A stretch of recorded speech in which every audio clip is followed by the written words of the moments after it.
Les caractères ou les mœurs de ce siècle. Jean de la Bruyère. Livre 12. Des jugements. 1. Rien ne ressemble plus à la vive persuasion que le mauvais entêtement.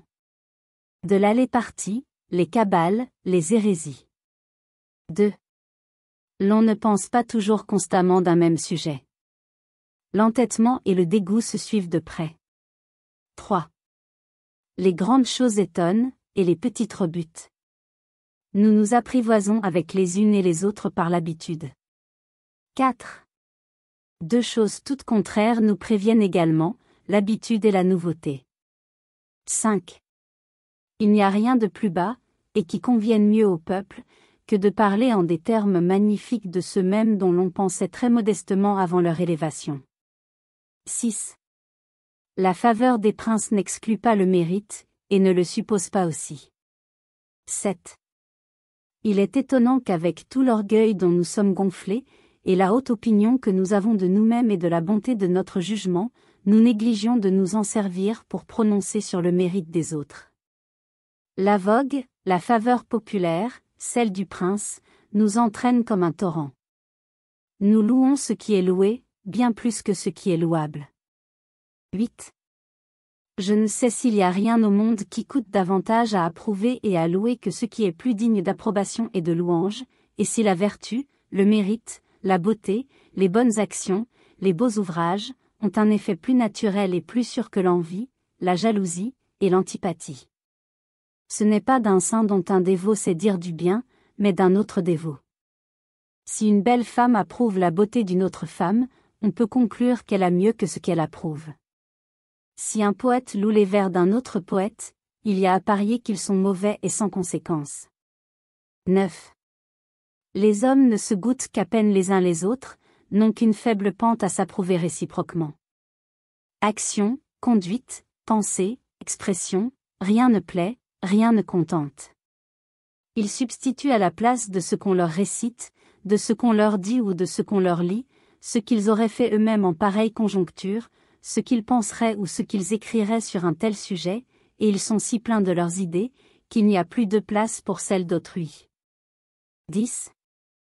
Le commun des hommes est si enclin au dérèglement et à la bagatelle, et le monde est si plein d'exemples ou pernicieux ou ridicules, que je croirais assez que l'esprit de singularité, s'il pouvait avoir ses bornes et ne pas aller trop loin, approcherait fort de la droite raison et d'une conduite régulière. Il faut faire comme les autres. Maxime suspecte, qui signifie presque toujours. Il faut mal faire, dès qu'on l'étend au-delà de ces choses purement extérieures, qui n'ont point de suite, qui dépendent de l'usage, de la mode ou des bienséances. 11. Si les hommes sont hommes plutôt courses et panthères, s'ils sont équitables, s'ils se font justice à eux-mêmes, et qu'ils la rendent aux autres, que deviennent les lois, leurs textes et le prodigieux accablement de leurs commentaires? Que devient le pétitoire et le possessoire, et tout ce qu'on appelle jurisprudence? Où se réduisent même ceux qui doivent tout leur relief et toute leur enflure à l'autorité où ils sont établis de faire valoir ces mêmes lois? Si ces mêmes hommes ont de la droiture et de la sincérité, s'ils sont guéris de la prévention, où sont évanouies les disputes de l'école, la scolastique et les controverses? S'ils sont tempérants, chastes et modérés, que leur sert le mystérieux jargon de la médecine, et qui est une mine d'or pour ceux qui s'avisent de le parler? Légistes, docteurs, médecins, quelle chute pour vous, si nous pouvions tous nous donner le mot de devenir sages. De combien de grands hommes dans les différents exercices de la paix et de la guerre aurait-on dû se passer?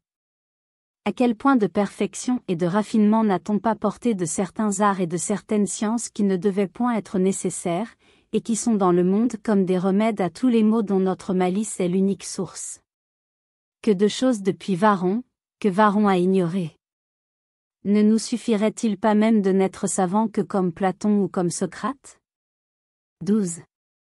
Tel à un sermon, à une musique, ou dans une galerie de peinture, a entendu à sa droite et à sa gauche, sur une chose précisément la même, des sentiments précisément opposés. Cela me ferait dire volontiers que l'on peut hasarder, dans tout genre d'ouvrage, d'y mettre le bon et le mauvais. Le bon plaît aux uns, et le mauvais aux autres. L'on ne risque guère davantage d'y mettre le pire. Il a ses partisans. 13. Le phénix de la poésie chantante renaît de ses cendres. Il a vu mourir et revivre sa réputation en un même jour. Ce juge même si infaillible et si ferme dans ses jugements, le public, a varié sur son sujet. Ou il se trompe, ou il s'est trompé. Celui qui prononcerait aujourd'hui que Q, en un certain genre est mauvais poète, parlerait presque aussi mal que s'il eût dit il y a quelque temps. Il est bon poète. 14. C. P. était fort riche, et C. N. ne l'était pas. La pucelle et Rodogune méritaient chacune une autre aventure. Ainsi l'on a toujours demandé pourquoi, dans telle ou telle profession, celui-ci avait fait sa fortune, et cet autre l'avait manqué. Et en cela les hommes cherchent la raison de leurs propres caprices, qui dans les conjonctures pressantes de leurs affaires, de leurs plaisirs, de leur santé et de leur vie, leur font souvent laisser les meilleurs et prendre les pires. 15. La condition des comédiens était infâme chez les Romains et honorable chez les Grecs. Qu'est-elle chez nous? On pense d'eux comme les Romains, on vit avec eux comme les Grecs. 16.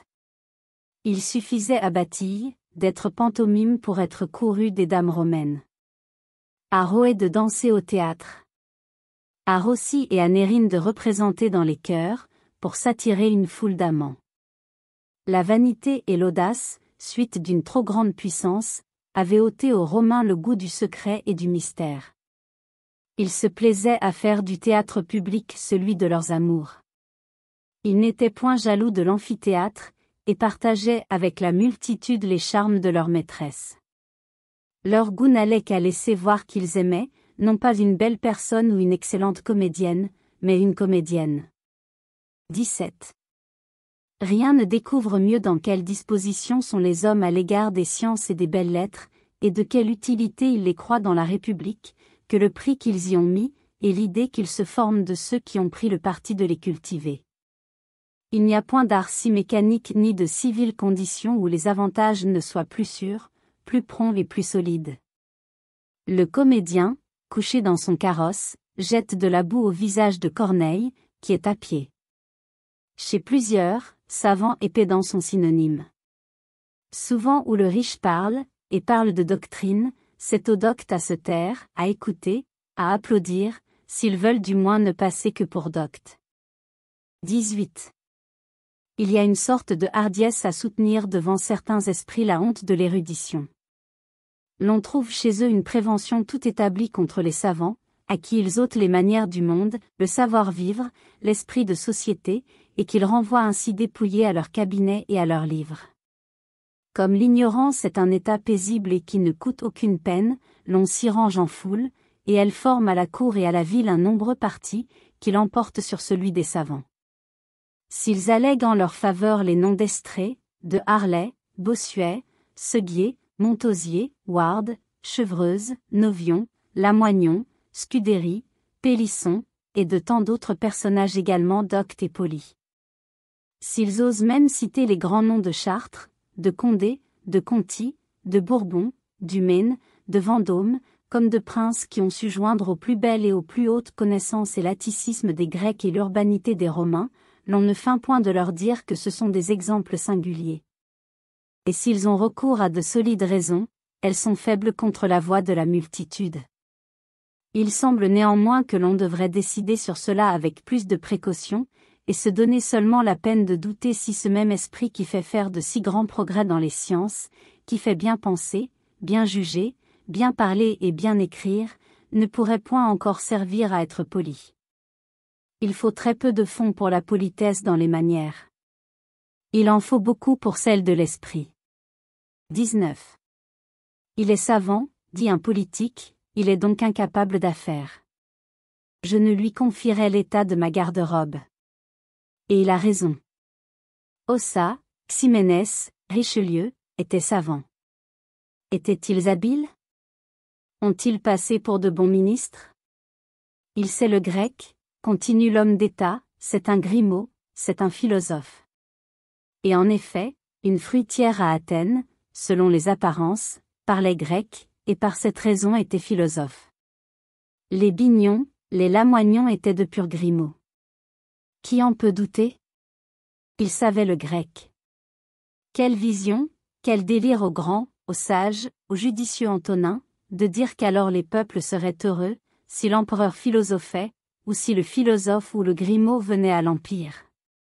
Les langues sont la clé ou l'entrée des sciences, et rien davantage. Le mépris des unes tombe sur les autres. Il ne s'agit point si les langues sont anciennes ou nouvelles, mortes ou vivantes, mais si elles sont grossières ou polies, si les livres qu'elles ont formés sont d'un bon ou d'un mauvais goût.